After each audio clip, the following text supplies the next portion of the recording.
Selamat datang dan kembali lagi di Superkasa Channel. Skuad Persebaya Surabaya identik dengan pemain-pemain asal Jepang dalam Liga 1 3 musim terakhir. Sampai paruh musim ini tim berjuluk Green Force itu masih memiliki So Yamamoto. Sedangkan 2 musim sebelumnya, Persebaya diperkuat Taisei Marukawa, kedua pemain asal negeri matahari terbit itu meneruskan tongkat estafet dari seniornya, Takatoshi Uchida, yang menjadi pemain asal Jepang pertama yang memperkuat Persebaya.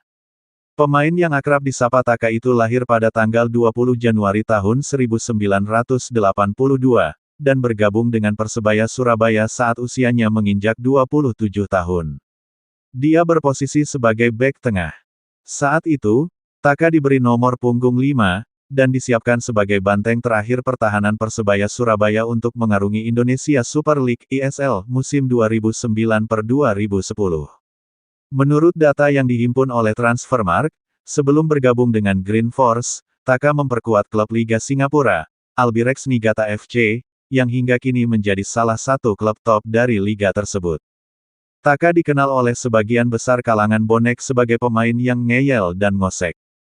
Pemain bertinggi 185 cm itu juga kerap kali membantu serangan saat tim sedang mengalami kebuntuan. Meski begitu, pemain asal Jepang tersebut memiliki kendala dalam beradaptasi di sepak bola Indonesia, karena ia hanya bisa berbahasa Jepang dan Inggris. Itu pun tidak terlalu lancar dalam berbicara bahasa Inggris.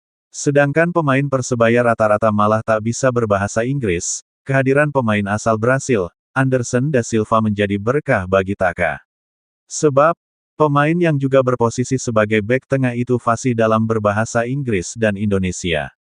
Dalam kesehariannya di Indonesia, Taka kebanyakan memakai bahasa Inggris dengan Singaporean aksen dan bahasa Jepang.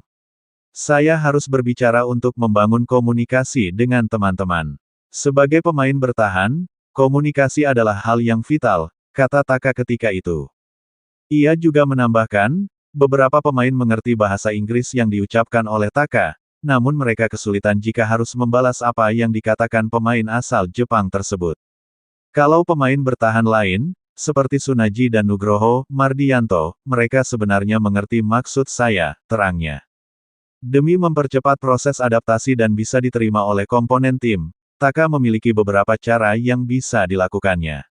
Salah satu cara yang digunakan Taka sebagai metode adaptasi adalah dengan aktif menyapa saat bertemu dengan rekan-rekannya. Tentu dalam percobaannya, beberapa kali ia melakukan kesalahan. Namun ia tak segan untuk membungkukkan badan, cara minta maaf yang khas dari Jepang. Lebih jauh dari itu, Taka dikenal sebagai pribadi yang ramah dan rendah hati. Pernah suatu ketika ia membantu Kitman untuk beberes atau sekadar membawakan bola yang akan digunakan untuk berlatih. Taka sendiri hanya bertahan 1 musim di Persebaya Surabaya, sebelum akhirnya memutuskan untuk pensiun di akhir musim. Diketahui melalui akun Instagram pribadinya, @taka5taka5, ia kini memiliki kesibukan sebagai entrepreneur di negara asalnya, Jepang.